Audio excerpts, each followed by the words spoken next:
నమస్కారం ఘంటారావానికి స్వాగతం. ముందుగా ప్రధాన అంశాలు.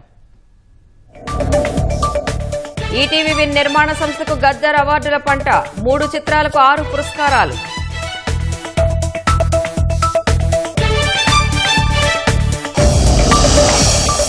గద్దర్ పురస్కారాల్లో చిరంజీవికి ఎన్టీఆర్ జాతీయ అవార్డు, ఉత్తమ నటుడిగా నాగ చైతన్య, నటిగా రష్మిక.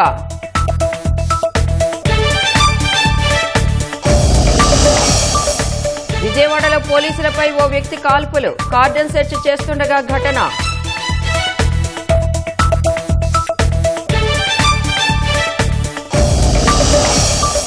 రఘురామ కస్టోడియల్ టార్చర్ కేసులో విచారణకు సునీల్ నాయక్, 3వ రోజు ప్రశ్నిస్తున్న విచారణ అధికారి.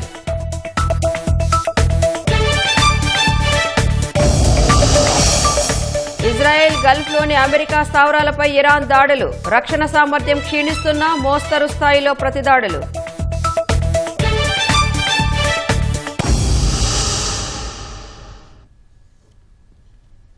ఆపరేషన్ వజ్రప్రహార్ కార్యక్రమంలో భాగంగా రాష్ట్ర వ్యాప్తంగా పోలీసులు నిర్బంధ తనిఖీలు నిర్వహిస్తున్నారు. జిల్లా ఎస్పీల ఆదేశాలతో తెల్లవారుజాము నుంచే పలు ప్రాంతాల్లో 100కు పైగా బృందాలతో సోదాలు చేపట్టారు. సరైన ధ్రువపత్రాలు లేని వాహనాలు సీజ్ చేస్తున్నారు.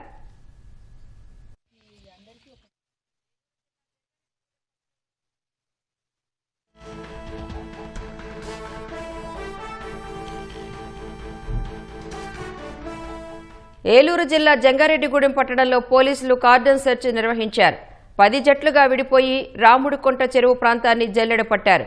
శ్రీకాకుళంలోని వాంబే కాలనీ, టెక్కలిలోని ఆది ఆంధ్ర వీధి, కాశీబుగ్గ, పలాస మున్సిపాలిటీ పరిధిలోని సూదికొండ తదితర ప్రాంతాల్లో సోదాలు చేశారు. మద్యం బాటిల్స్తో పాటు పత్రాలు లేని ద్విచక్ర వాహనాలను స్వాధీనం చేసుకున్నారు. మార్కాపురంలో పలు ప్రాంతాల్లో పోలీసులు కార్డన్ సెర్చ్ నిర్వహించారు. తనిఖీల్లో సరైన పత్రాలు లేని 22 ద్విచక్ర వాహనాలను స్వాధీనం చేసుకున్నారు. శ్రీ సత్యసాయి జిల్లా హిందూపురంలోని మోడల్ కాలనీలో పోలీసులు కార్డన్ సెర్చ్ నిర్వహించారు. సరైన పత్రాలు లేని 60 ద్విచక్ర వాహనాలతో పాటు ఒక కారును స్వాధీనం చేసుకున్నారు. అన్నమయ్య జిల్లాలోని మదనపల్లి, అంగళ్లు, రాయచోటి పట్టణాల్లో కార్డన్ సెర్చ్ నిర్వహించారు. అనంతరం స్థానికులతో మత్తు పదార్థాలకు వ్యతిరేకంగా ఉంటామని ప్రతిజ్ఞ చేయించారు. కర్నూలు బంగారుపేటలో నాటుసారా స్థావరాలపై పోలీస్, ఎక్సైజ్ అధికారులు దాడులు చేశారు. దాడుల్లో పట్టుబడిన సారాను పారబోశారు. సారా తయారీదారుపై కేసు నమోదు చేస్తామన్నారు.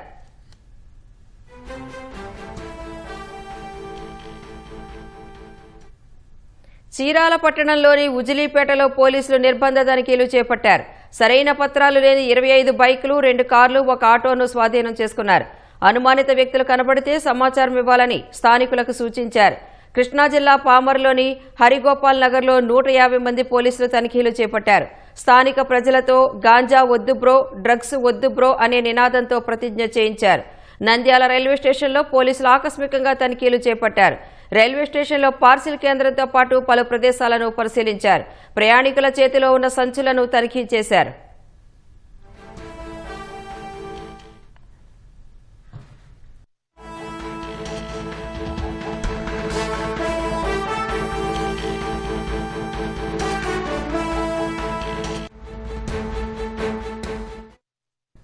విజయవాడలో కాల్పుల కలకలం రేపింది. కార్డన్ సెర్చ్ చేస్తుండగా పోలీసులు, ఈగల్ అధికారులపై ఓ వ్యక్తి కాల్పులు జరిపాడు. మరింత సమాచారం మా ప్రతినిధి జయప్రకాష్ అడిగి తెలుసుకుందాం. జేపీ, కాల్పులకు సంబంధించిన వివరాలేంటి? రాణి, ఈ రోజు ఉదయం రాష్ట్ర వ్యాప్తంగా జరుగుతున్నటువంటి వజ్రపహార్ అనే కార్యక్రమంలో కార్డన్ సెర్చ్ లో భాగంగా విజయవాడలో కూడా చాలా ప్రాంతాల్లో తనిఖీలు చేపట్టారు. అందులో ప్రధానంగా కృష్ణలంక ప్రాంతంలో ఉన్న బస్టాండ్ చుట్టుపక్కల సమీపంలో బస్టాండ్ లో కూడా పోలీసులు ఇటు తనిఖీలు చేపడుతున్న క్రమంలో బస్టాండ్ వద్ద ఉన్న ఒక డార్మెంటరీ రూముల్లో తనిఖీలు చేస్తుండగా అనుమానాస్పదంగా వ్యక్తి కనపడ్డాడు. పోలీసుల్ని చూడగానే పిస్టల్ తోటి వాళ్ళ పైన గురిపెట్టినట్టు తెలుస్తుంది. అందులో ట్రిగ్గర్ లాక్ చేసి ఉండటం వల్ల అదృష్టవశాత్తు తుపాకీ పేలలేదు. వెంటనే పోలీసులు అప్రమత్తమయ్యి నిందితుడిని అదుపులోకి తీసుకొని విచారిస్తూ ఉన్నారు. ప్రస్తుతం నిందితులు టాస్క్ ఫోర్స్ పోలీసులు అదుపులో ఉన్నట్టు తెలుస్తుంది.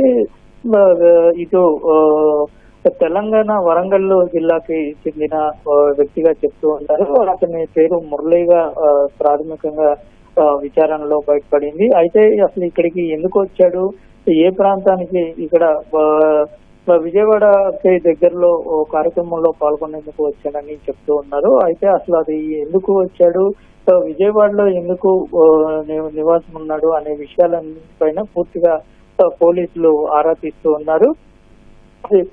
ఈ తనిఖీల్లో భాగంగా ఈ తనిఖీలు ప్రధానంగా చూసుకున్నట్లయితే రౌడీ షీటర్లు, అసాంఘిక శక్తులు, అదేవిధంగా గాంజా, మత్తు పదార్థాల రవాణా వీటన్నిటిని అరికట్టేందుకు ప్రత్యేకంగా ఈ కార్డాన్ సెర్చ్ అనేది ప్రారంభించారు. ఈ రోజు రాష్ట్ర వ్యాప్తంగా సుమారు 100 ప్రాంతాల్లో ప్రారంభించినట్టు తెలుస్తుంది.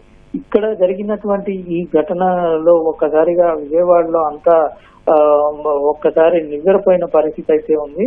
పోలీసుల్ని చూసినప్పుడు ఎవరైనా సాధారణ వ్యక్తి అయితే వెంటనే తన వద్ద ఉన్న పిస్టల్స్ గురించి సమాచారం చెప్తారు. అయితే అతని నేర చరిత్ర ఏమైనా ఉందా, లేకపోతే దేనికి చెందిన వాడు, ఎందుకు పోలీసుల పైన పోలీసుల్ని చూడంగానే పిస్టల్ తీసి గురిపెట్టాడు అనే విషయాలన్నింటినీ పోలీసులు ఆరా తీస్తూ ఉన్నారు. ఇంకా పూర్తి మీడియాకి ఇప్పటి వరకు దానిపైన అధికారికంగా ఎటువంటి సమాచారము ఇవ్వలేదు.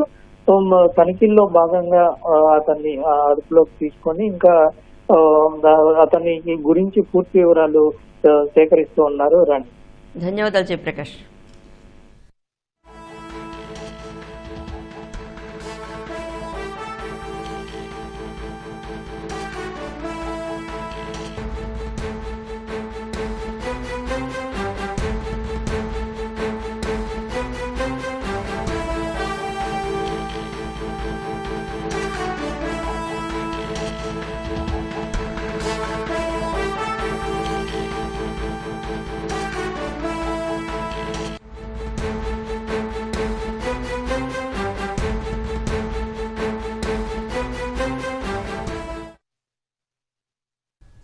తెలంగాణ గద్దర్ 2025 చలనచిత్ర అవార్డులను జ్యూరీ ప్రకటించింది. తొలుత ప్రత్యేక పురస్కారాలను వెల్లడించారు. అనంతరం ఉత్తమ చిత్రాలు, నటుడు, సాంకేతిక నిపుణులకు అవార్డులు ప్రకటించారు.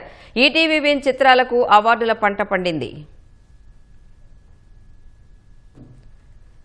ఎన్టీఆర్ జాతీయ అవార్డు చిరంజీవి, పైడి జయరాజ్ పురస్కారం కమల్ హాసన్ కు ప్రకటించారు. బిఎన్ రెడ్డి అవార్డు సంగీతం Srinivasa Rao, Nagireddy Chakrapani award Ashwini Dutt, Kantha Rao award Narayana Murthy, Raghupathi Venkaiah film award Ramesh Prasad, C Narayana Reddy award Suddala Ashok Teja, Akkineni Nageswara Rao award జయసుధకు ప్రకటించారు. ఈటీవీ విన్ ఓటీటీ చిత్రాలకు అవార్డుల పంట పండింది. ఉత్తమ ప్రథమ చిత్రం పురస్కారం రాజు వెడ్స్ రాంబాయి సినిమాను వరించింది. ద్వితీయ ఉత్తమ చిత్రంగా దండోరా, తృతీయ ఉత్తమ చిత్రంగా The Great Pre Wedding Show నిలిచాయి. ఉత్తమ జాతీయ సమగ్రతా చిత్రంగా తండేల్ ఎంపికైంది. Best debut feature film award ETV Win చిత్రం లిటిల్ హార్ట్స్ కు దక్కింది. ఉత్తమ వినోదాత్మక చిత్రంగా సంక్రాంతికి వస్తున్నాం, ఉత్తమ సామాజిక సందేశాత్మక చిత్రంగా కోర్టు నిలిచింది. ఉత్తమ విజువల్ ఎఫెక్ట్ చిత్రంగా మిరాయికు అవార్డు దక్కింది. ఉత్తమ బాలల చిత్రంగా ఈటీవీ విన్ చిత్రం అనగనగాకు పురస్కారం ప్రకటించారు.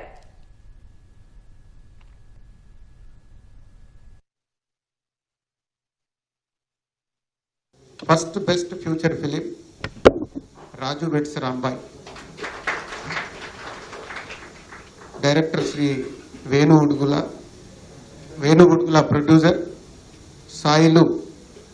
Shri Sailu, director Akhil Raj hero and Tejaswini Rao heroine. దానికి Raju weds Rambai first best future film gold. Second best future film Dandora, Muppaneni Ravindra Banerjee, producer Murali Kanth Devasoth, director and actor Nandu, heroine Monika Chikila. So second best future film Dandora. Third best future film The Great Pre Wedding Show, producer Sandeep, director Shri Rahul Srinivas, actor Shri Thiruveer, heroine Teena Shravya. Best future film on national integration film goes to Thandel, producer Allu Aravind గారు and Uday Srinivas, director Chandu Mondeti. Best future film on environment Igwa. ఈ సినిమాకి total jury members చాలా యునానిమస్గా appreciate చేశారు. So Igwa అనే సినిమా best future film on environment Shri Purnachand Bhattu and director Shri VK Raju. అలాగే best debut feature film director Shri Sai Marthand Little Arts. And best wholesome entertainment film M Prabhakar Reddy ఉత్తమ ప్రజాదరణ చిత్రం గోస్ టు సంక్రాంతికి వస్తున్నాం. Producer Sirish, director Shri Anil Ravipudi. Film on social messaging Court goes to Court Prashanti and Nani, producers Ram Jagadish, director. Best special effects film goes to Mirai. And best children's film Anaganaga Gaddam Rakesh Reddy, producer and Sunny Sanjay, the director.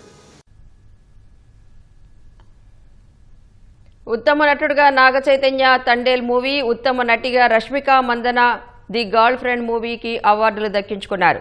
ఉత్తమ దర్శకుడు సాయిలు రాజు weds Rambai, ఉత్తమ సహాయక నటుడు శివాజీ దండోరా చిత్రం, ఉత్తమ సహాయక నటి భూమిక యుపేరియా చిత్రానికి ఎంపికయ్యారు. ఉత్తమ సంగీత దర్శకుడు మార్క్ కె రాబిన్ దండోరా, ఉత్తమ నేపథ్య గాయకుడు అనురాగ్ కులకర్ణి రాజు వెడ్స్ రాంబాయి, ఉత్తమ నేపథ్య గాయని సాహితీ చాగంటి కన్నప్ప, ఉత్తమ హాస్య నటుడు కృష్ణతేజ జిగ్రీస్, ఉత్తమ బాలనటుడు రోహన్ రాయ్ ప్రీ వెడ్డింగ్ షోకు అవార్డులు గెలుచుకున్నారు. And individual awards for artists and technicians. Best director goes to Sailu Raju Vets Rambai. Best leading actor goes to Naga Chaitanya for Tandel. Best leading actors Rashmika Mandana, film is The Girlfriend. Best supporting actor Shivaji Garu for Dandora. Best supporting actors Bhumika Chawla, Iporia. Best music director Sri Mark K. Rabin, Dandora. Best male playback singer Anurag Kulakarni for Raju Vets Rambai. Best female playback singer Sahiti Chaganti, film is a Kannappa. Best comedian Sri Krishna Teja Jigris.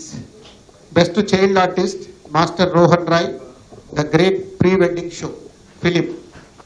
Best story writer Gunashekar Garu for Iporia. Best screenplay writer Sri Anil Ravipudi Garu for Sankrantiki Vastunam. Raghuramakrishnaraju కస్టడీలో హింసించిన కేసులో IPS అధికారి సునీల్ నాయక్ను పోలీసులు 3వ రోజు ప్రశ్నిస్తున్నారు. గుంటూరులోని CCS police స్టేషన్లో విచారణ కొనసాగుతోంది. ఈ కేసులో దర్యాప్తు అధికారిగా ఉన్న విజయనగరం ఎస్పీ దామోదర్ తొలుత సీసీఎస్ పోలీస్ స్టేషన్లోకి వెళ్లగా సునీల్ నాయక్ 10 గంటల సమయంలో వచ్చారు. సాయంత్రం 5 గంటల వరకు ప్రశ్నించనున్నారు. ముందే సిద్ధం చేసుకున్న ప్రశ్నావళితో సునీల్ను ప్రశ్నిస్తూ ప్రక్రియ అంతటినీ వీడియో రికార్డింగ్ చేస్తున్నారు. మొదటి 2 రోజుల విచారణలో సునీల్ నాయక్ పెద్దగా నోరు మెదపలేదు. రఘురామ దేశద్రోహం కేసు పెట్టాలని అప్పట్లో మీకెవరు చెప్పారు? ఆయన హైదరాబాద్లో ఉన్నారని ఎవరు సమాచారం ఇచ్చారు? సిఐడి ప్రాంతీయ కార్యాలయంలో కస్టడీలో ఉన్న రఘురామ వద్దకు మీరెందుకు వెళ్లారు? కస్టడీలో చిత్రహింసలు పెట్టింది ఎవరని ప్రశ్నించగా సునీల్ నాయక్ కొన్నింటికి నీళ్లు నమిలారని, మరికొన్నింటికి పొడిపొడిగా సమాధానం ఇచ్చారని తెలుస్తోంది.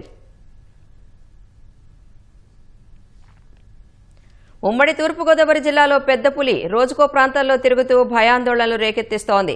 రేడియో కాలర్ ద్వారా పులి కదలికల్ని పసిగడుతున్న అటవీశాఖ అధికారులు ప్రస్తుతం అది ఏలేశ్వరం, అడ్డతీగల మండల పరిసరాల్లో సంచరిస్తున్నట్లు గుర్తించారు.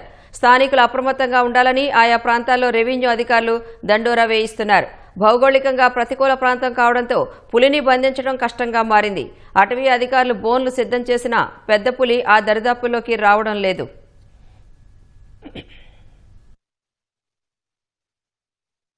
ఇరాన్ సైనిక సామర్థ్యాలను పూర్తిగా నిర్వీర్యం చేసేందుకు ఇజ్రాయెల్, అమెరికా వరుసగా 8వ రోజు దాడులు జరుపుతున్నాయి. బ్యాలిస్టిక్ క్షిపణి లాంచర్లు, డ్రోన్లు, యుద్ధ నౌకలే లక్ష్యంగా విరుచుకుపడుతున్నాయి.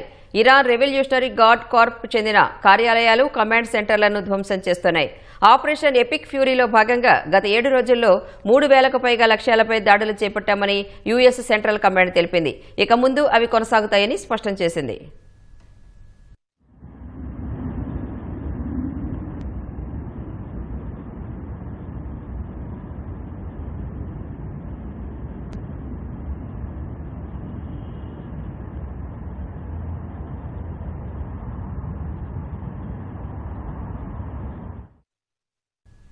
ఇరాన్ రాజధాని టెహ్రాన్లో విస్తృత స్థాయి దాడులు మొదలుపెట్టామని ఇజ్రాయెల్ సైన్యం తెలిపింది. ఎంచుకున్న లక్ష్యాలపై మాత్రమే దాడులు చేస్తున్నామని వివరించింది. టెహ్రాన్లోని మెహ్రాబాద్ అంతర్జాతీయ విమానాశ్రయంలో పేలుళ్లు సంభవించాయని అంతర్జాతీయ మీడియా పేర్కొంది. పలు విమానాలకు మంటలు వ్యాపించాయని తెలిపింది. ఫలితంగా ఎయిర్పోర్టు సమీప ప్రాంతాల్లో దట్టమైన పొగ అలుముకుందని పేర్కొంది. మెహ్రాబాద్ విమానాశ్రయంపై దాడిని ఇరాన్ ప్రభుత్వం మీడియా కూడా ధృవీకరించింది. ఈ నెల 4న కూడా మెహ్రాబాద్ ఎయిర్పోర్టుపై ఇజ్రాయెల్ దాడి చేసింది. అయితే ఈసారి తీవ్రత అధికంగా ఉందని ప్రత్యక్ష సాక్షులు తెలిపారు.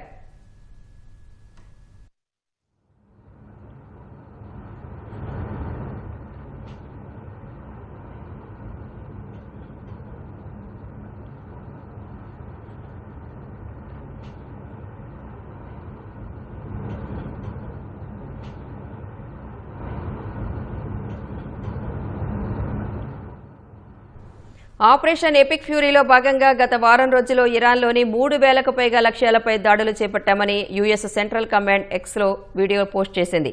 వీటితో ఆగిపోమని మరిన్ని దాడులు చేస్తామని తెలిపింది. ఇరాన్ పోరాట శక్తి క్రమంగా క్షీణిస్తుంటే తమ శక్తి పెరుగుతోందని ఆ వీడియోకు శీర్షిక జోడించింది.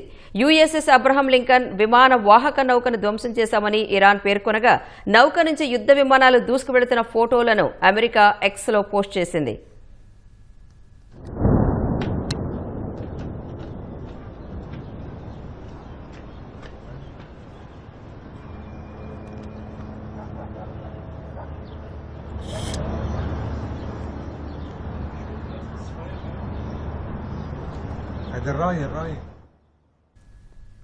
లెబనాన్లో హెజ్బుల్లా మిలిటెంట్ సంస్థపై ఇజ్రాయెల్ దాడులు కొనసాగుతున్నాయి. బెకా ప్రాంతంలో ఇజ్రాయెల్ జరిపిన వైమానిక దాడిలో 3 మృతి చెందగా 16 మంది గాయపడ్డారు.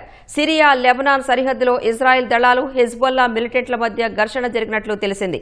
ఇన్నాళ్లు ఇజ్రాయెల్ సైన్యం దక్షిణ లెబనాన్లోనే భూతల దాడులు చేపట్టింది. తాజాగా ఉత్తర వైపునకు దాడులను విస్తరించింది.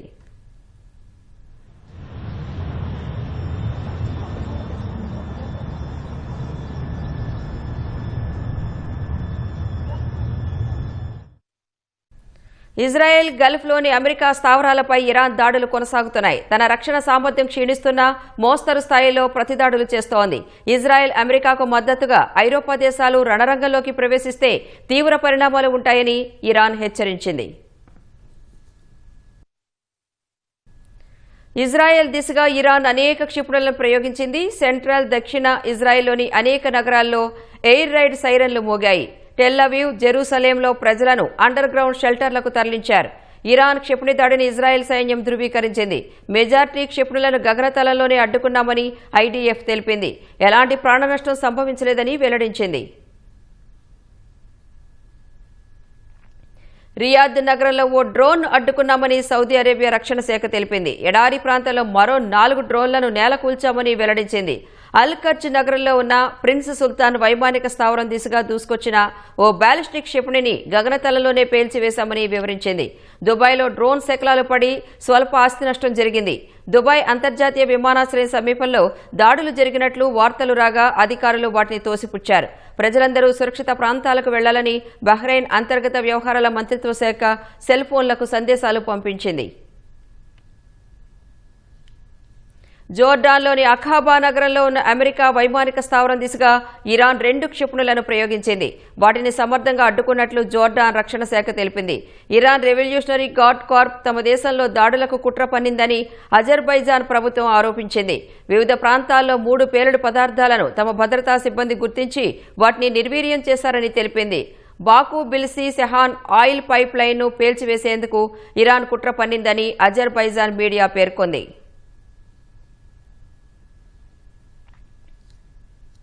ఇరాన్పై తమ సైన్యం అద్భుతంగా పోరాడుతోందని అమెరికా అధ్యక్షుడు డొనాల్డ్ ట్రంప్ తెలిపారు. శ్వేత సౌధంలో క్రీడలపై జరిగిన రౌండ్ టేబుల్ కాన్ఫరెన్స్లో పాల్గొన్న ఆయన ఇరాన్ నాయకత్వం కారణంగా దశాబ్దాల పాటు అనేక మంది ఎన్నో ఇబ్బందులు పడ్డారని చెప్పారు. భవిష్యత్తులో మళ్లీ అలాంటి ఘటనలు ఉండకూడదనే ఇరాన్పై సైనిక చర్య చేపట్టినట్లు ట్రంప్ వెల్లడించారు. We're doing very well. Somebody said, how would you score it from 0 to 10? I said, I'd give it a 12 to a 15.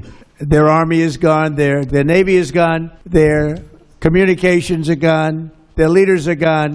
2 sets of their leaders are gone. They're down to their 3rd set. Their air force is wiped out entirely.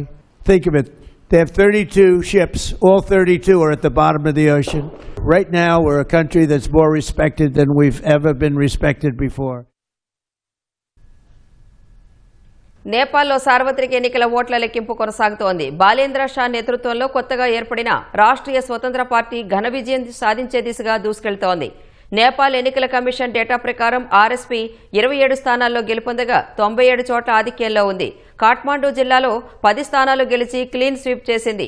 Nepali Congress 5 స్థానాల్లో విజయం సాధించగా 10 చోట్ల ఆధిక్యంలో కొనసాగుతోంది. మాజీ ప్రధాని KP Sharma ఓలీకి చెందిన communist party of Nepal ఓ స్థానంలో గెలుపొందింది. నేపాల్ పార్లమెంట్లోని ప్రజాప్రతినిధుల సభలో మొత్తం 275 స్థానాలు ఉండగా వాటిలో 165 స్థానాలకు ఈ నెల 5న ప్రత్యక్ష ఎన్నికలు నిర్వహించారు. మిగతా 110 స్థానాలకు దామాషా ప్రాతిపదికన ఎన్నిక నిర్వహించారు. బాలేంద్ర షా నేతృత్వంలోనే గతేడాది నేపాల్లో జంజీ ఉద్యమం జరిగింది. కృష్ణా జిల్లా ఉయ్యూరు విజయసాయి స్కూల్లో అమానుషం చోటు చేసుకుంది. బూట్లు వేసుకురానివ్వడం లేదంటూ విద్యార్థుల మెడలో బూట్లు వేయడం వివాదాస్పదమైంది. శుక్రవారం పాఠశాలకు బూట్లు వేసుకుని రాలేదని 10 మంది విద్యార్థుల మెడలో బూట్లను దండలా వేసి తోటి పిల్లల ముందు నిలబెట్టారు. విద్యార్థులు ఇంటికి వెళ్లి తల్లిదండ్రులకు విషయం చెప్పారు. ఆగ్రహించిన తల్లిదండ్రులు పాఠశాలకు వచ్చి యాజమాన్యాన్ని నిలదీశారు. దండ అనేది కరెక్ట్ కాదు కదండి. అవసరమైతే నిలబెట్టండి, పనిష్మెంట్ నిలబెట్టండి, లేదా కొట్టండి 2 దెబ్బలు. అది చెప్పుల దండ అనేది కరెక్ట్ కాదు కదండి. ఇప్పుడు అందరూ నవ్వారంట చెప్పుల దండ వేయడం వల్ల. స్కూల్లో చెప్పుల దండ వేయడం వల్ల అందరూ నవ్వారంటండి. అసలు అది కరెక్ట్ కాదు కదండి. ఎవరైనా సరే 15 మంది వేసుకొచ్చారు, 15 మందికి వేసాను. అదే అది కరెక్ట్ కాదు కదండి. 15 మంది అని మీరే చెబుతున్నారు. నేను చిన్నప్పుడు కూడా నేను కాకపోతే ఒక్కటి చెప్పనా అండి, పిల్లలకి షూ కొన్నారు, ఒక్కనాడు వేసుకురాడండి అనాసంగా. తర్వాత సలహా ఉన్నాడు. ఇప్పుడు ప్రెజెంట్ కూడా నపీజాడు. వాళ్ళ పేరెంట్స్ మా దగ్గరకు వచ్చి 3 ఏళ్ళ నుంచి ఎవరి మాత్రం షూ కొనిపించారు. ఒక్కరోజు వేసుకురాకపోయినా మీరు భయం పెట్టరా, ఒక్కరోజు వేసుకురాకపోయినా మీరు పనిష్మెంట్ ఇవ్వరా, ఒక్కరోజు వేసుకురాకపోయినా ఇంటికి పంపరా. మీరు భయం పెట్టి పంపొచ్చుగా, మీరు భయం పెట్టి వేసి పంపొచ్చు కానీ మా మాట ఏంటి. అందుకాడికి ఎందుకు వచ్చారంటే అది కూడా మేము పట్టించుకోమని కొన్నాళ్ళు ఇంటికి పంపించి వేయించుకొచ్చాము. గంటకి ఈవెన్ 10th కూడా పోయిన నెల కూడా విలువైన టైంలో కూడా ఇంటికి పంపితే 6 గంటకి 3 4 ఎంజాయ్ చేసుకుంటాం. షూ వేసుకుని 6 గంటకు వచ్చేవాళ్ళు. ఆ పరిస్థితి అయితే ఇంకా చూసాము. 3 రోజుల నుంచి అండి ఎవ్వరు వేసురా, మొత్తం బాయ్స్ అండి.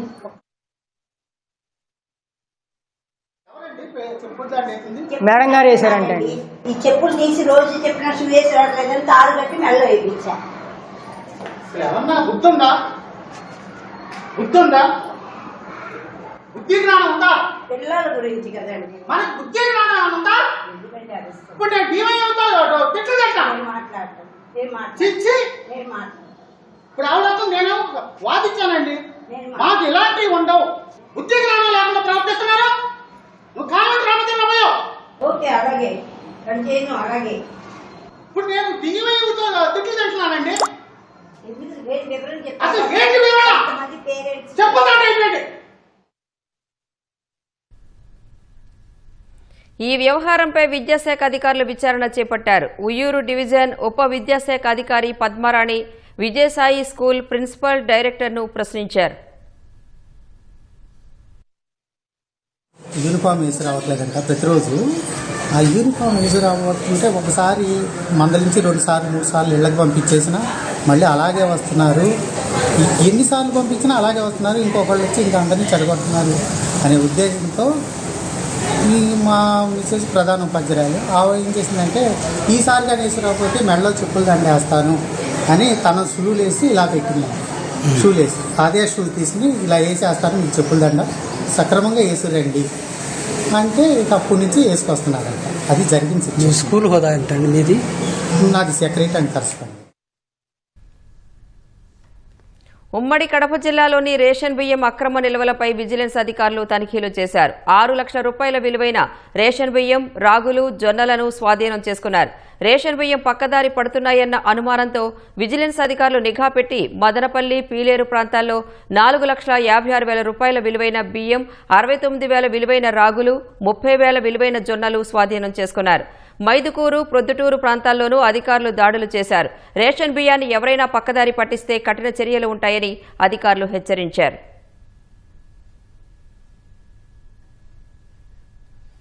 నెల్లూరు వాసులకు కలుషిత తాగునీటి కష్టాలు తప్పడం లేదు. మంచినీటి పథకాలు నిర్వహణ సరిగా లేకపోవడం, కుళాయిల్లో నీరు దుర్వాసన రావడంతో తీవ్ర ఇబ్బందులు పడుతున్నారు.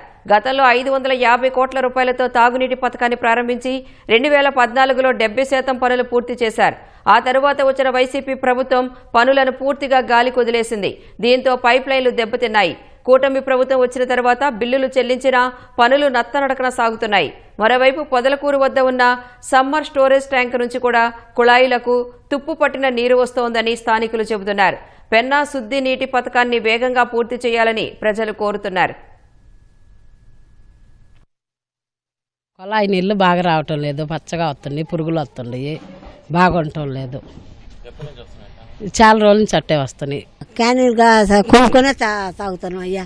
సాగు అయ్యే 5 తాగినాక ఒళ్ళు నొప్పులు వస్తాయి, ఇది తాగితే అట్ట వస్తాయి. ఏం చేసాము? నీళ్ళు బాగా రావటం లేదు. మంచినీళ్ళు తాగేదానికే అసలు బాగలేవు, రావటం లేదు. మంచి కావాలని అడుగుతున్నాం. సౌట్ మెట్లో సమ్మర్ స్టోరేజీ వాటర్ ట్యాంక్ ఉంది.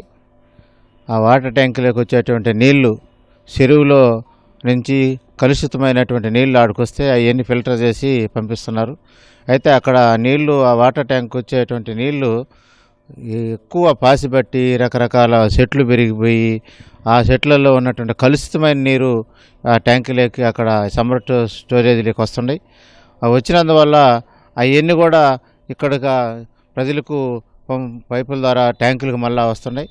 వచ్చిన తర్వాత అక్కడ అవన్నీ తాగి చాలామంది కూడా జబ్బులకు పాలవుతున్నటువంటి పరిస్థితి. అనేక రకాల రోగాలకు కారణమవుతుండే ఆ నీళ్లు.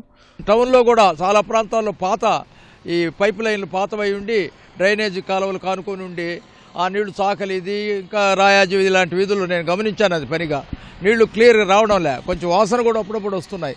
ఈ యొక్క నీటి వస్తు విషయం మాత్రం రాబోయే సమ్మర్కాలంలో నీళ్లు ఎలాంటి అపరిశుభ్రం లేకుండా శుభ్రమైన నీళ్ళు ఇచ్చి, అదేవిధంగా వాటర్ ట్యాంక్ దగ్గర కూడా ఉన్న చెట్లు అన్ని తొలగించి శుభ్రమైన పరిస్థితులు ఏర్పరచాలని కమిషనర్ గారు కోరుతున్నానండి. విశాఖ వడ్లపూడికి చెందిన గుమ్మళ్ల శ్వేత యూపీఎస్సీ ఫలితాల్లో మెరిసింది. 573వ ర్యాంకుతో 4వ ప్రయత్నంలో లక్ష్యాన్ని సాధించింది.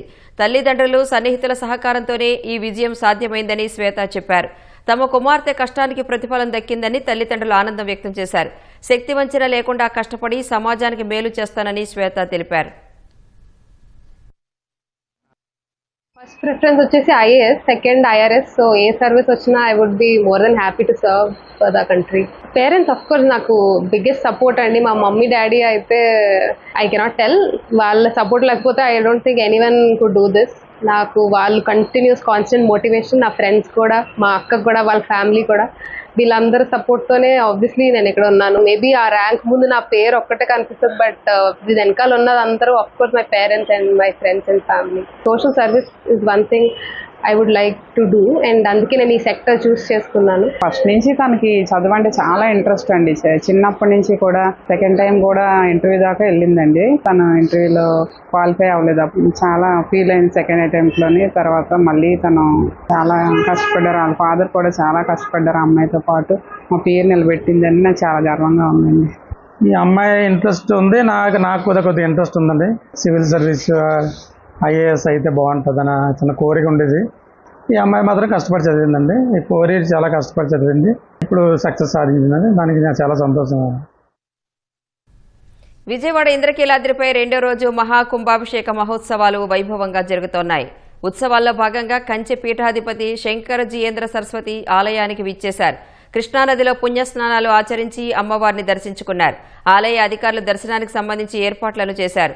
ఆలయంలో అష్టోత్తర కలశ స్థాపన, విశేష హోమాలు చేశారు. రేపు ఉదయం 9:34 ప్రధాన ఘట్టమైన కుంభాభిషేకం నిర్వహించనున్నారు. 2వ రోజు కార్యక్రమంలో ఎంపీ కేశినేని శివనాథ్ సతీ సమేతంగా పాల్గొన్నారు.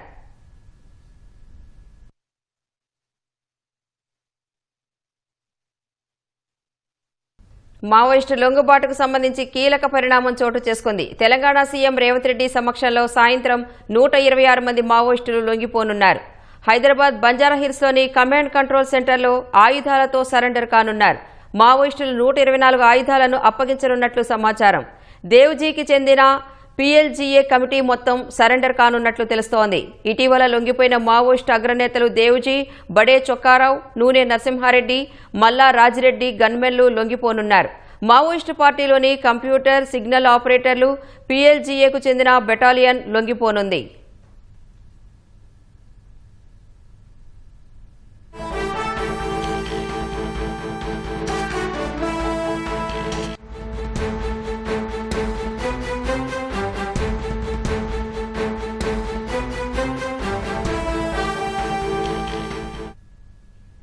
విజయవాడలో ఓ దుండగుడు కాల్పులకు యత్నించాడు. మరింత సమాచారం మా ప్రతినిధి శ్రీనివాసరావు ప్రత్యక్ష ప్రసారం ద్వారా అందిస్తారు. విజయవాడలో పోలీసులు కార్డన్ సెర్చ్ చేశారు. కార్డన్ సెర్చ్లో భాగంగా విజయవాడ పండిట్ నెహ్రూ బస్ స్టేషన్ వద్ద ఉన్న బాలాజీ హోటల్ను తనిఖీ చేసే క్రమంలో వ్యక్తి వద్ద గన్ను దొరికింది. దీనికి సంబంధించి పూర్తి వివరాలు అందించేందుకు కృష్ణలంక పోలీసు అధికారులు ఉన్నారు. వారితో మాట్లాడితే సార్ నాగరాజు గారు, ఏం జరిగింది పొద్దున? ఈరోజు సాధారణ తనిఖీలో భాగంగా బస్టాండ్ దగ్గర ఉన్న హోటల్స్, రెస్ట్ రూమ్స్, అలాగే డార్మిటరీలు చెక్ చేయడం జరిగింది. ఈ చెక్ చేసే సందర్భంలో మాకు బాలాజీ హోటల్లో మా సిబ్బందికి ఒక వ్యక్తి అనుమానంగా కనిపించడంతో అతను ప్రశ్నించే సందర్భంలో అతను ఒక వెపన్ పిస్టల్ తీసి మా సిబ్బందిని బెదిరించడం జరిగింది. బెదిరించే సందర్భంలో మా సిబ్బంది పట్టుకోవడం ప్రయత్నించగా మా సిబ్బందికి వెపన్ చూపించి అతను పారిపోవడం జరిగింది. అతను అక్కడ ఉన్న రిజిస్టర్లో వెరిఫై చేసాము. అతను అయితే వరంగల్ చెందిన మురళి అని తెలిసింది. రామన్నగూడెం విలేజ్ తెలిసిన మురళి అని తెలిసింది. అతన్ని అదుపు తీసుకునే ప్రయత్నంలో ఉన్నాం. అదుపు తీసుకున్న తర్వాత వివరాలు తెలిసే అవకాశం ఉంది. ఇంకా అదుపులోకి తీసుకోలేదు సార్ అన్ని? ఎంతవరకు అదుపులోకి తీసుకోలేదు. అతను భయపెట్టిన తర్వాత మా వాళ్ళని బెదిరించిన తర్వాత అక్కడి నుంచి పారిపోవడం జరిగింది. వెపన్తో సహా పారిపోవడం జరిగింది. ఇప్పుడు పట్టుకునే ప్రయత్నం చేశారా ఆయన్ని? అతను పట్టుకునే ప్రయత్నంలోనే అతను తుపాకు తీసి బెదిరించడం జరిగింది. ఏ తుపాకీ ఉంది సార్ ఆయన దగ్గర? ఎట్లా హ్యాండిల్ చేశారు మీరు అతన్ని? మా సిబ్బంది చూసిన దాని ప్రకారం దాన్ని పిస్టల్ అని చెప్పారు. అది ఏ మేడు ఏంటి అనేది అతను అదుపులో తీసుకున్న తర్వాత తెలుస్తుంది. అతను ఎక్కడి నుంచి వచ్చాడు, విజయవాడ దేనికోసం వచ్చాడు, ఎప్పుడు వచ్చాడు, ఏమన్నా వివరాలు ఏమన్నా సేకరించడం జరిగిందా సార్ మీరు? అదే ప్రయత్నంలో ఉన్నాం, అదే దర్యాప్తులో ఉన్నాం. అతను ఎందుకు విజయవాడ వచ్చాడు, ఎన్నిసార్లు వచ్చాడు అనేది పూర్తిగా అతను విచారించిన తర్వాత అతను అదుపులో తీసుకున్న తర్వాత తెలిసే అవకాశం ఉంది. ప్రస్తుతం అతను ఎక్కడ ఉన్నాడు సార్? తెలీదు. అతను పరారులో ఉన్నాడు. ఇప్పుడు ఈ గన్ కల్చర్ అనేది విజయవాడలో కొంచెం ఎక్కువగా కనబడుతుంది. ఎట్లాంటి యాక్షన్ తీసుకోబోతున్నారు? అతను విజయవాడ చెందిన వ్యక్తి అయితే కాదు, అతను వరంగల్ చెందిన వ్యక్తి. అతని అడ్రస్ ఇచ్చిన వివరాల ప్రకారం, అతని ఆధార్ కార్డు ప్రకారం కూడా అతను వరంగల్కి చెందిన వ్యక్తి. అతను విజయవాడతో ఎటువంటి సంబంధాలు లేవు యాజ్ పర్ రికార్డ్స్. అలాగే విజయవాడ, ఆంధ్రాలో కూడా ఎటువంటి నేర చరిత్ర కూడా లేదు అతనికి. ఇప్పుడు అతనున్న రూమ్లో అతనితో పాటు ఇంకెవరైనా ఉన్నారా సార్? అతను ఒక్కడే ఉన్నాడా? అతను ఒక్కడే ఉన్నాడు. ఈ నెల 3వ తారీఖున అతను రూమ్కి రావడం జరిగింది. అతనైతే ఒకడే ఉన్నాడు. ఈ పోలీసు వారిని పట్టుకునే సందర్భంలో కూడా ఒకడే ఉండటం జరిగింది. ఇప్పుడు మీరు తనిఖీల్లో భాగంగా అతను రూమ్కి వెళ్ళిన సందర్భంలో మీరు డోర్ లాక్ తీసిన తర్వాత అతను చెక్ చేస్తుండగా రివాల్వర్ తీశాడా, లేకపోతే మిమ్మల్ని చూడంగానే ఫైర్ చేయడానికి ట్రై చేశాడా? సోదాల్లో భాగంగా అతన్ని ప్రశ్నించే సందర్భంలో అతని దగ్గర ఉన్న వెపన్ పిస్టల్ తీసి బెదిరించడం జరిగింది. ఇప్పుడు అతని నుంచి మీరు ఏమేమి వివరాలు సేకరించారు సార్? ఇప్పుడు తనిఖీల్లో భాగంగా మీరు అతని దగ్గరికి వెళ్ళారు, అతని నుంచి ఏమడిగారు మీరు? సేకరించే సందర్భంలో అతను వెపన్ తీసి పారిపోవడం జరిగింది. ఇప్పుడు అతను మీరు ప్రశ్నలు ఏమి అడగల, మీరు ఎక్కడి నుంచి వచ్చారు ఏంటని అడగల. ఇప్పుడు మిమ్మల్ని చూడంగానే అతను గన్ తీసి ఫైర్ చేయబోయాడు. అతన్ని ప్రశ్నించే సందర్భంలో, అతని వివరాలు సేకరించే సందర్భంలో అతను వెపన్ తీయడం జరిగింది. ఇప్పుడు ఈ ఘటన సుమారు ఏ సమయంలో జరిగింది? మార్నింగ్ 6:30 సమయంలో జరిగింది. ఇప్పుడు పారిపోయాడు అంటున్నారు కదా, ఇప్పుడు ఎట్లా సార్, ఎట్లా పారిపోయాడు? అంటే హోటల్ నుంచి బస్ స్టాండ్లోకి వెళ్ళాడా, లేకపోతే కృష్ణలంక ఆ ఏరియాలోకి వెళ్ళడం జరిగింది? మా సిబ్బందిని బెదిరించి తోసుకుని ఈ హైవే మీదుగా బ్యారేజ్ వైపు పరిగెట్టడం ప్రత్యక్ష సాక్షులు చూశారు. సీసీ కెమెరాలు అవన్నీ పరిశీలించారా సార్? ఏం సీసీ కెమెరాలు కూడా ఫుటేజ్ కలెక్ట్ చేయడం జరుగుతుంది. దాని మీద మా టెక్నీషియన్స్ ట్రాకింగ్ చేస్తున్నారు. ఇప్పుడు అతన్ని ఎప్పటిలాగా పట్టుకునే అవకాశం ఉంది సార్? ఇంకేమన్నా ఫర్దర్గా ఏమన్నా చేయబోతున్నారు? అతను బస్టాండ్ చుట్టుపక్కల పరిసరాల్లో ఎక్కడన్నా పొదల్లో ఎక్కడన్నా ఎక్కుంటాడని మేము భావిస్తున్నాం. దాని మీద 4 టీమ్స్ అయితే సెర్చ్ చేస్తున్నాయి. అతను దొరికే అవకాశం ఉంది.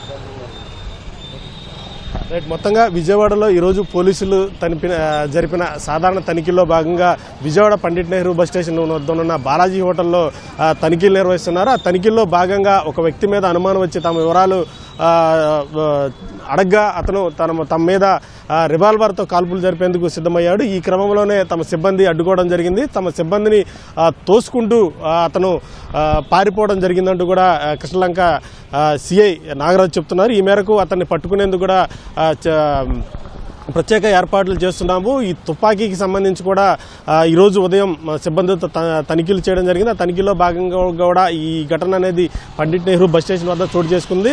ఏదైతే అతను పారిపోవడం జరిగిందో ఆ పారిపోయిన వ్యక్తికి సంబంధించి తమ సిబ్బందిని తోచుకుంటూ కూడా ఈరోజు అతను పారిపోవడం జరిగింది.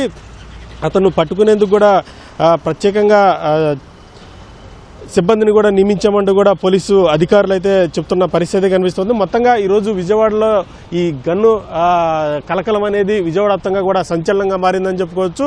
ఒక వ్యక్తి గన్నుతో పోలీసులను బెదిరించడం అనేది ఈరోజు విజయవాడలో కొంత కలకలంగా మారింది. ఆ వ్యక్తిని పట్టుకునేందుకు కూడా పోలీసులు ప్రత్యేక బృందాలను నియమించామంటూ కూడా పోలీసు అధికారులు చెప్తున్నారు. కెమెరామెన్ నాగేంద్రతో శ్రీనివాస్, సిటీవీ న్యూస్, విజయవాడ.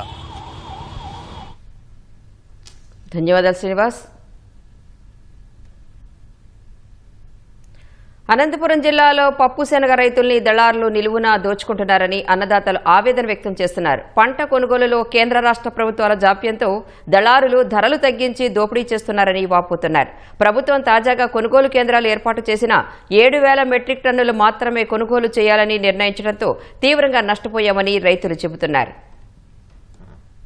అనంతపురం జిల్లాలో సాగయ్యే పప్పు శనగకు దేశవ్యాప్తంగా మంచి డిమాండ్ ఉంది. దక్షిణాది రాష్ట్రాల్లో మాత్రమే సాగు చేసే పప్పు శనగ ఉత్పత్తిలో సింహభాగం ఉత్తరాది రాష్ట్రాలకు వెళుతోంది. పంటకు ఇంత డిమాండ్ ఉన్నప్పటికీ అధికారుల మధ్య సమన్వయం లేకపోవడంతో రైతులు ఏటా నష్టపోవాల్సి వస్తోంది. ఈ ఏడాది అనంతపురం జిల్లా వ్యాప్తంగా 58,000 హెక్టార్లలో పప్పు శనగ సాగు చేశారు. వాతావరణం అనుకూలించడంతో దిగుబడి ఆశాజనకంగా ఉంది. దీంతో జిల్లా వ్యాప్తంగా 122,000 మెట్రిక్ టన్నుల పప్పు శనగ దిగుబడి వస్తుందని గణాంక శాఖ అంచనా వేసింది.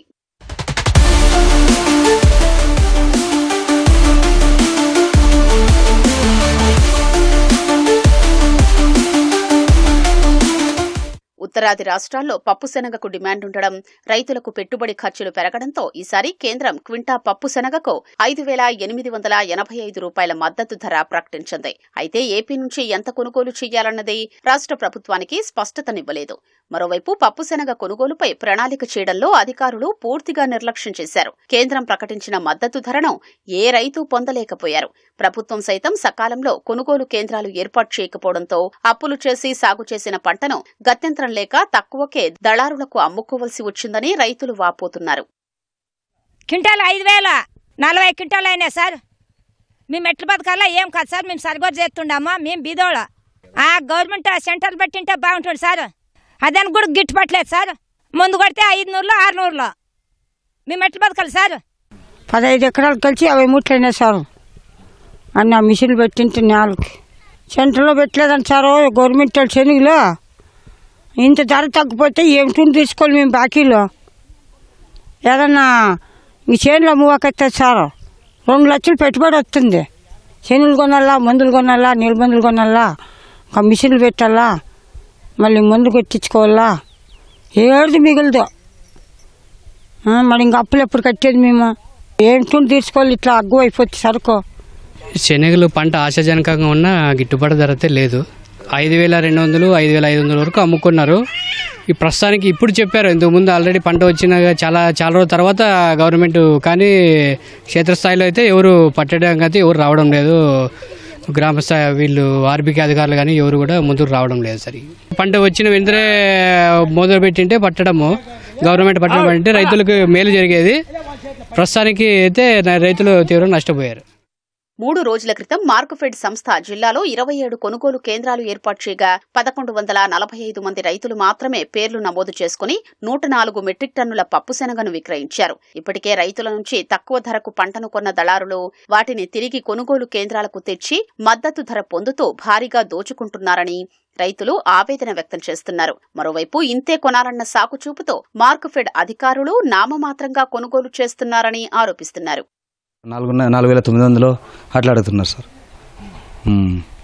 మామూలుగా మాకు రేట్లు సరిగా లేవు. పండించిన రేటుకి పండించిన వాటికి రేట్లు లేవు సార్. 12,000 ఖర్చు అయింది సార్ ఎకరాకి. ఇప్పుడు కూడా అధికారులు క్షేత్రస్థాయిలో పోయి కొనుగోలు కేంద్రాల దగ్గర పోయి రైతులు మీరు ఈ క్రాప్ అయింది, మీరు వచ్చి రిజిస్టర్ చేసుకొని ప్రభుత్వం తరఫున కొనుగోలు చేస్తామని ఇంతవరకు అయింది. ఎక్కడ సాటింపు అనేది గ్రామాల్లో వేయలేదు. మన జిల్లాలోనే ఆడ ఏర్పాటు చేయలే. చేస్తామని చెప్తున్నా కానీ ఇంతవరకు కూడా ఎక్కడ ఏర్పాటు చేయలే. పంట అంతా అయినాక 90% అయినాక 10% మాత్రమే ఇప్పుడు పంట ఉంది. ఎక్కువ భాగం బ్రోకర్లుగా పోయినారు. ఇప్పుడు అన్నట్లు క్వింటాలకు 4 కేజీలు బాజు 4 కేజీల నుండి 6 కేజీల వరకు బాధలు తీసుకున్నారు. రైతు చాలా నష్టపోయే పరిస్థితి ఉంది. కాబట్టి ఇప్పుడు కూడా ప్రభుత్వం తక్షణమే కొనుగోలు కేంద్రాలు ఏర్పాటు చేసి రైతులు గుండా అది ఉన్న 20% పంటనైనా కొనుగోలు కేంద్రాలతో కొనుగోలు చేసి వాళ్ళకి రైతులు భరోసా ఇవ్వాలని ప్రభుత్వానికి డిమాండ్ చేస్తున్నాం. పంట చేతికొచ్చే సమయానికి ప్రభుత్వం కొనుగోలు కేంద్రాలు ఏర్పాటు చేస్తేనే తమకు మేలు జరుగుతుందని, లేకపోతే దళారులకు పంటను తెగనమ్ముకోవాల్సిందేనని రైతన్నలు తమ ఆవేదన వెలిబుచ్చుతున్నారు. పోలవరం ప్రాజెక్టులో జగన్ సర్కారు చేసిన గుత్తేదారు మార్పు అతిపెద్ద తప్పు అని కాగ్ కుండబద్దలగొట్టింది. పాత కాంట్రాక్టర్ను ముందే తప్పించడం మరో తప్పని తేల్చి చెప్పింది. పోలవరం అథారిటీ చెప్పినా జగన్ సర్కార్ పెడచెవిన పెట్టడం వల్ల 2019 వరకు చేసిన కట్టడాలకు దిక్కు లేకుండా పోయిందని పేర్కొంది. అందుకే డయాఫ్రమ్ వాల్, ఎగువ కాఫర్ డ్యాంలకు తీవ్ర నష్టం వాటిల్లిందని కాగ్ స్పష్టం చేసింది. రివర్స్ టెండర్ల వల్ల నిధులు ఆదా చేశామని వైసీపీ చెబుతున్నవన్నీ ఉత్తుత్తి మాటలేనని కాగ్ ఉద్ఘాటించింది.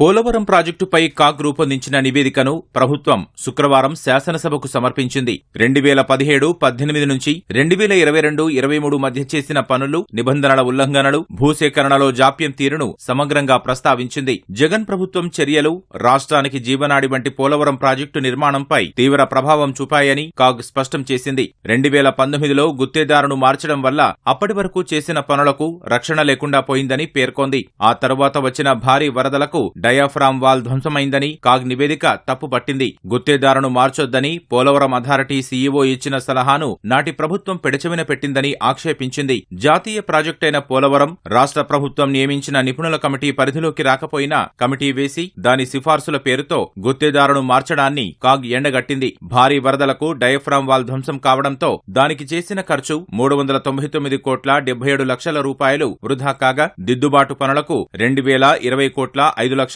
కాపర్ డ్యాంల రక్షణకు 143 కోట్ల 50 లక్షలు అదనంగా చెల్లించాల్సి వచ్చిందని కాగ్ విశ్లేషించింది. ప్రణాళికాబద్దమైన షెడ్యూలును పాటించలేదంటూ డయాఫ్రామ్ వాల్ నిర్మాణానికి ముందే నదీ ప్రవాహాన్ని స్పిల్వే, స్పిల్ ఛానల్ ద్వారా మళ్లించలేదని ఉదహరించింది. అన్ని పనులు సమాంతరంగా చెయ్యాలని కేంద్ర రాష్ట్ర సంస్థలు ఉమ్మడిగా నిర్ణయించాయన్న ప్రభుత్వ వాదనను కాగ్ సమర్థించలేదు. పోలవరం ప్రాజెక్టులో జగన్ సర్కారు రివర్స్ టెండర్లకు వెళ్లిందని కాగ్ గుర్తు చేసింది. దీనిపై ప్రాజెక్టు అథారిటీ ముఖ్య కార్యనిర్వహణాధికారి ప్రభుత్వానికి లేఖ రాస్తూ మళ్లీ టెండర్లు పిలవద్దు, అలా చేస్తే ప్రాజెక్టు అనిశ్చితిలో పడుతుందని చెప్పినట్లు కాగ్ ప్రస్తావించింది. వ్యయం భారీగా పెరుగుతుందని, అప్పటికే ఉన్న కాంట్రాక్టర్తో ఒప్పందం ముందస్తుగా రద్దు చేసుకుని తిరిగి టెండర్లు పిలవాలన్న ఆలోచన విరమించుకోవాలని, లేదంటే కేంద్రం నిర్ణయం తీసుకునే వరకు ఆగాలని హెచ్చరించినట్లు కాగ్ పేర్కొంది. దీన్ని నాటి ప్రభుత్వం పట్టించుకోలేదని నివేదికలో కాగ్ పేర్కొంది. పోలవరం ప్రాజెక్టుతో పాటు జల విద్యుత్ కేంద్రానికి ప్రభుత్వం రివర్స్ టెండర్లు నిర్వహించిందని తెలిపింది. గుత్తేదారులకు నిర్దేశించిన అర్హతలు ప్రభుత్వ ఉత్తర్వులకు అనుగుణంగా లేవని కాగ్ స్పష్టం చేసింది.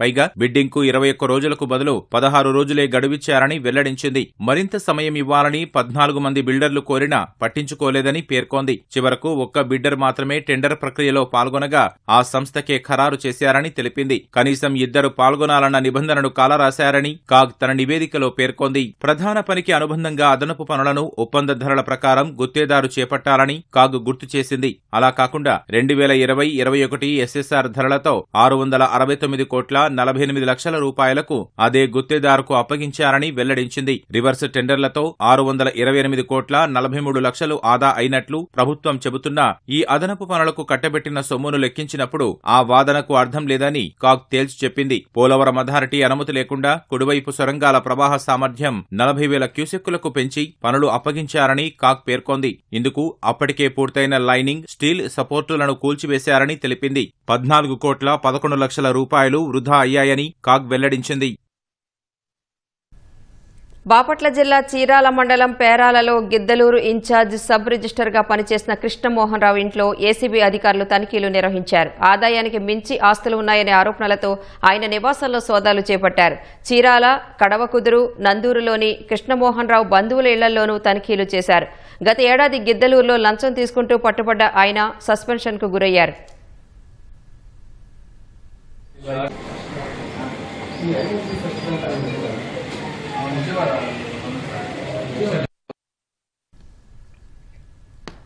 మీరు గ్రామీణ మారుమూల ప్రాంతాలకు చెందినవారా?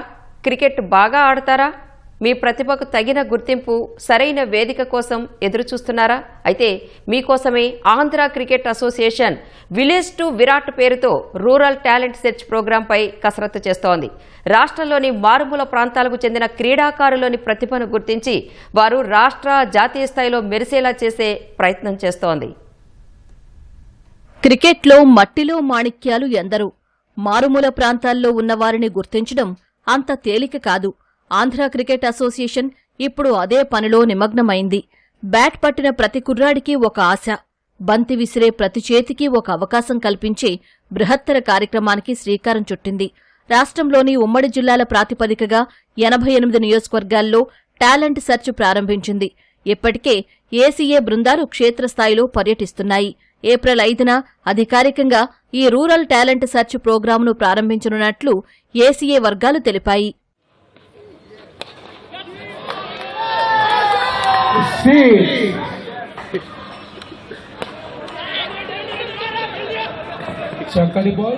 యువతీ యువకులు ఎవరైనా విలేజ్ టు విరాట్లో పాల్గొనవచ్చు. 18 ఏళ్లలోపు వయోపరిమితి ఉన్నవారికి తొలి ప్రాధాన్యం ఇవ్వనున్నారు. ఆ పైన వయసున్న వారిని నైపుణ్యం ఆధారంగా ఎంపిక చేస్తారు. ప్రతి నియోజకవర్గం నుంచి 20 నుంచి 50 మందిని ఏసీఏ ఎంపిక చేయనుంది. ఇప్పటివరకు అర్బన్ ప్రాంతాల నుంచే మెజారిటీ క్రీడాకారులు క్రికెట్ సెలక్షన్కు వస్తూ ఉండగా ఇకపై గ్రామీణ ప్రాంతాల్లోని క్రీడాకారులను ఎంపిక చేయనున్నారు. ఏప్రిల్ 5 నుంచి ఏసీఏ సెలెక్టర్లు, సిబ్బంది క్షేత్రస్థాయిలో batsmen, bowlers, all rounders, wicket keepers ఇలా అన్ని విభాగాల ఆటగాళ్లను గుర్తించి ఎంపిక చేస్తారు. వారికి ఓ కోచ్ను నియమించి క్రీడా పరికరాలు ఉచితంగా అందిస్తారు. అకాడమీలు, ఫెసిలిటేటింగ్ సెంటర్లలో వారికి శిక్షణ ఇప్పించి జిల్లా, రాష్ట్ర, జాతీయ స్థాయి టోర్నమెంట్లలో ఆడిస్తారు. గ్రామీణ ప్రాంతాల్లోని ప్రతిభను ప్రోత్సహించడమే విలేజ్ టు విరాట్ కార్యక్రమ లక్ష్యమని ఏసీఏ అధ్యక్షుడు కేశినేని శివనాథ్ తెలిపారు. రూరల్ క్రికెట్ అనే కార్యక్రమాన్ని ఆంధ్ర క్రికెట్ అసోసియేషన్ పెట్టింది.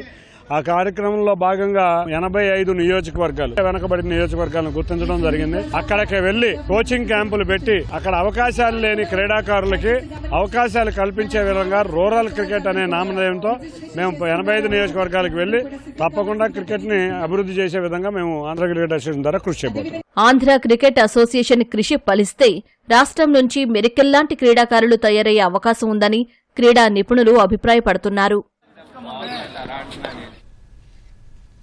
అమెరికా, ఇజ్రాయెల్ ఉద్దేశపూర్వకంగానే తమ పౌరులు మౌలిక సదుపాయాలపై దాడులు చేస్తున్నాయని ఇరాన్ ఆరోపించింది. కేవలం సైనిక స్థావరాలపై మాత్రమే దాడులు చేస్తున్నామన్న అమెరికా, ఇజ్రాయెల్ వ్యాఖ్యల్లో ఏమాత్రం వాస్తవం లేదని ఆక్షేపించింది. తమ ప్రజలపై దారుణంగా దాడులు కొనసాగిస్తున్నాయని భద్రతా మండలిలో టెహ్రాన్ ఆందోళన వ్యక్తం చేసింది. అమెరికా, ఇజ్రాయెల్ దాడుల్లో పెద్ద ఎత్తున తమ ప్రజలు మరణిస్తున్నారని ఐరాసాలో ఇరాన్ రాయబారి అమీర్ సయీద్ ఐరావానీ ఆందోళన వ్యక్తం చేశారు. పౌరుల నివాసాలతో పాటు నగరాలే లక్ష్యంగా విచక్షణారహితంగా దాడులు చేస్తున్నాయని ఆరోపించారు. సుమారు 2000కు పైగా బాంబులను పౌరుల నివాస ప్రాంతాల్లో వేసినట్లు చెప్పారు. అమెరికా, ఇజ్రాయెల్ అమాయక ప్రజలను భయభ్రాంతులకు గురిచేసి దారుణంగా చంపుతున్నాయని ఐరాసలోని ఇరాన్ రాయబారి అమీర్ సయీద్ ఆవేదన వ్యక్తం చేశారు. ప్రపంచ ఇంధన మార్కెట్లను స్థిరీకరించడానికి అదనపు రష్యన్ చమురుపై ఆంక్షలను తాత్కాలికంగా సడలించేందుకు యోచిస్తున్నట్లు అమెరికా తెలిపింది. భారత్ తమకు మంచి భాగస్వామి అని గతంలో విధించిన ఆంక్షలకు అనుగుణంగా రష్యన్ చమురును కొనడం నిలిపివేసిందని వ్యాఖ్యానించింది. ఇప్పటికే సముద్రాల్లోని ఓడల్లో ఉన్న రష్యన్ చమురును భారత్ కొనేందుకు అంగీకరించామని అమెరికా ఆర్థిక మంత్రి స్కాట్ బెసెంట్ గుర్తు చేశారు.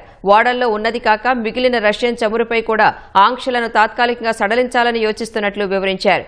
ఈ యుద్ధం సమయంలో మార్కెట్కు ఉపశమనం కలిగించే చర్యలను క్రమం తప్పకుండా కొనసాగిస్తామన్నారు. చమురు ధరలను తగ్గించేందుకు తాము స్వల్పకాలిక చర్యలను అమలు చేస్తున్నట్లు అమెరికా ఇంధన మంత్రి క్రిస్ రైట్ తెలిపారు. దీర్ఘకాలిక చమురు సరఫరా సమృద్ధిగా ఉందని, దాని గురించి ఎలాంటి ఆందోళనలు లేవని వివరించారు. కానీ స్వల్పకాలంలో మార్కెట్లో చమురును పొందాల్సిన అవసరం ఉందని పేర్కొన్నారు.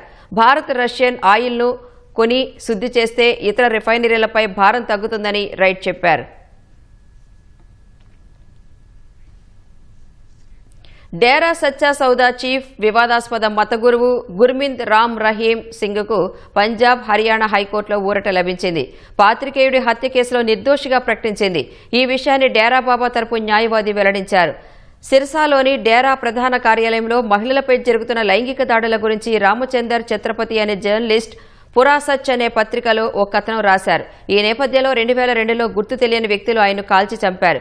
ఈ కేసులో డేరాబాబా పాత్ర ఉన్నట్లు తేల్చిన సిబిఐ ప్రత్యేక న్యాయస్థానం 2019లో ఆయనను మరో ముగ్గురిని దోషులుగా పేర్కొంటూ జీవిత ఖైదు విధించింది. 2017లో అత్యాచారం కేసులో డేరాబాబాకు 20 ఏళ్ల శిక్ష పడింది. ప్రస్తుతం ఆయన రోహ్తక్ జైల్లో శిక్ష అనుభవిస్తున్నారు.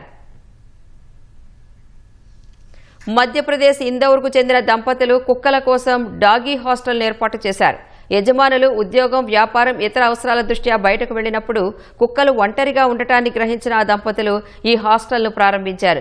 ఈ హాస్టల్లో విభిన్న జాతుల కుక్కల కోసం ప్రత్యేక గదులను ఏర్పాటు చేశారు.